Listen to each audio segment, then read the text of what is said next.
Ya, perkenalkan nama saya Christian Widya Wicaksono. Saya adalah salah seorang dosen pada jurusan Administrasi Publik FISIP Unpar. Baik, penelitian merupakan sebuah kegiatan ilmiah untuk menjawab sebuah pertanyaan penelitian.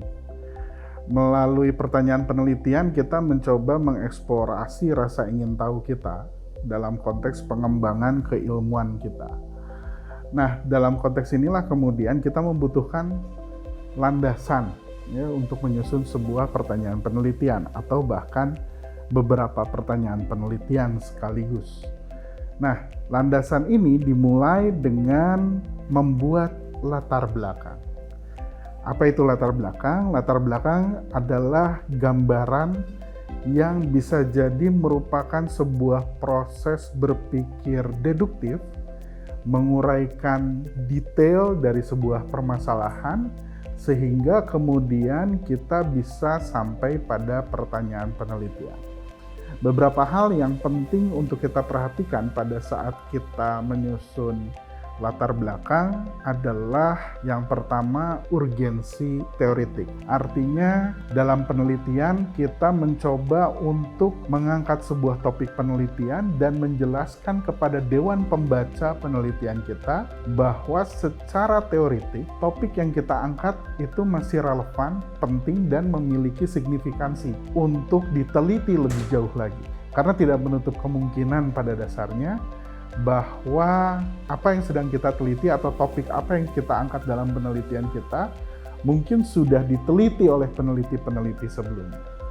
Namun demikian, kita harus mampu memberikan angle yang baru atau sudut pandang yang baru dari topik penelitian yang kita angkat ini. Sehingga kita bisa memberikan yang dinamakan kontribusi kebaruan dalam penelitian. Orang seringkali menyebutnya dengan istilah novelty. Nah, selain urgensi secara teoritik, satu hal lain yang penting adalah dan tidak boleh dilupakan yaitu urgensi secara praktek. Penelitian lapangan yang baik itu bermula dari permasalahan-permasalahan praktikal yang sungguh terjadi dan dirasakan. Tidak hanya oleh si peneliti, tetapi juga kalau bisa dirasakan oleh berbagai macam kalangan yang mengalami peristiwa yang sama. Dari sini kemudian berangkat membicarakan sinyalemen-sinyalemen atau gejala-gejala praktis di lapangan yang kemudian tidak sesuai dengan ekspektasi kita. Misalnya dalam penelitian kebijakan publik kita bisa melihat perilaku yang ditunjukkan oleh kelompok sasaran kebijakan yang tidak patuh terhadap kebijakan itu sendiri. Artinya kita melihat kebijakan sebagai sesuatu yang normatif, sesuatu yang diekspektasikan, tetapi perilaku yang ditunjukkan oleh mereka kelompok sasaran tidak sesuai dengan apa yang diatur secara normatif di dalam kebijakan. Di situ kita bisa melihat bahwa ada sinyalemen ketidakpatuhan gitu ya, ketidakcocokan, demonstrasi perilaku dari kelompok sasaran terhadap norma di dalam kebijakan. Ini salah satu contohnya. Di sisi lain juga kita bisa melihat misalnya apa yang dikatakan di dalam teori. Maka dari itu tadi signifikansi teori begitu pentingnya untuk dikemukakan. Sehingga orang tahu apa sih yang diekspektasikan secara teoritik. Lalu kemudian bagaimana praktiknya. Nah, disinilah kemudian kita bisa melihat apa yang dinamakan permasalahan, yaitu kesenjangan antara apa yang diekspektasikan di dalam teori dengan apa yang terjadi di dalam dunia prakteknya. Kurang lebih demikian persyaratan utama di dalam menyusun sebuah latar belakang penelitian. Selanjutnya kita akan membahas mengenai bagaimana cara kita merumuskan sebuah pertanyaan penelitian.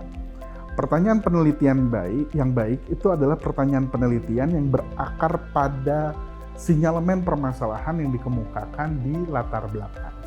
Artinya harus ada kesinambungan antara apa yang kita bahas di dalam latar belakang dengan rumusan pertanyaan penelitian yang kita munculkan. Pertanyaan penelitian ini tentunya tidak boleh merupakan pertanyaan yang bisa dijawab tanpa harus dilaksanakan melalui sebuah penelitian. Artinya tanpa harus kita melakukan penelitian, pertanyaan tersebut dengan sendirinya mudah kita jawab. Nah, ini adalah rumusan pertanyaan penelitian yang tidak bisa dikatakan sebagai rumusan pertanyaan penelitian yang ilmiah. Rumusan pertanyaan penelitian yang ilmiah adalah rumusan pertanyaan yang menuntut si peneliti untuk melakukan langkah-langkah ilmiah, yang menuntut si peneliti untuk melakukan berbagai macam upaya secara ilmiah untuk mengumpulkan data, mengumpulkan berbagai fakta yang nanti akan dia gunakan untuk menjawab pertanyaan penelitian tersebut.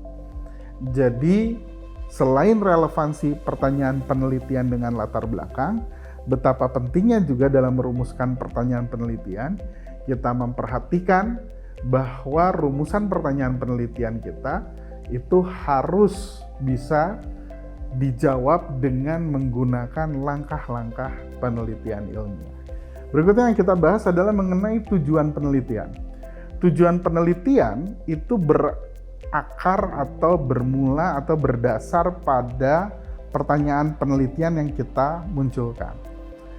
Apabila kita ingin mendeskripsikan sesuatu dari pertanyaan yang kita sampaikan, maka tentunya tujuan penelitiannya adalah tujuan penelitian yang bersifat deskriptif. Sedangkan apabila kita ingin mengetahui hubungan antar sejumlah variabel, kalau ini adalah sebuah penelitian kuantitatif, maka yang kita lakukan adalah bagaimana tujuan penelitian dikemas sebagai sebuah penelitian yang explanatory atau eksplanasi. Sedangkan apabila kita ingin mengetahui bagaimana pengalaman yang dirasakan oleh individu atau sekelompok individu yang merasakan fenomena atau kejadian yang sama, lalu kita ingin mengeksplorasi pengalaman tersebut sehingga kita ingin mengetahui apa maknanya, maka kita menggunakan tujuan penelitian yang dinamakan tujuan penelitian eksploratif. Jadi ini semua tergantung pada rumusan pertanyaan penelitian. Yang pasti yang harus dipastikan adalah kita memiliki konsistensi yang jelas antara rumusan pertanyaan penelitian yang kita buat dengan rumusan tujuan penelitian yang kita susun.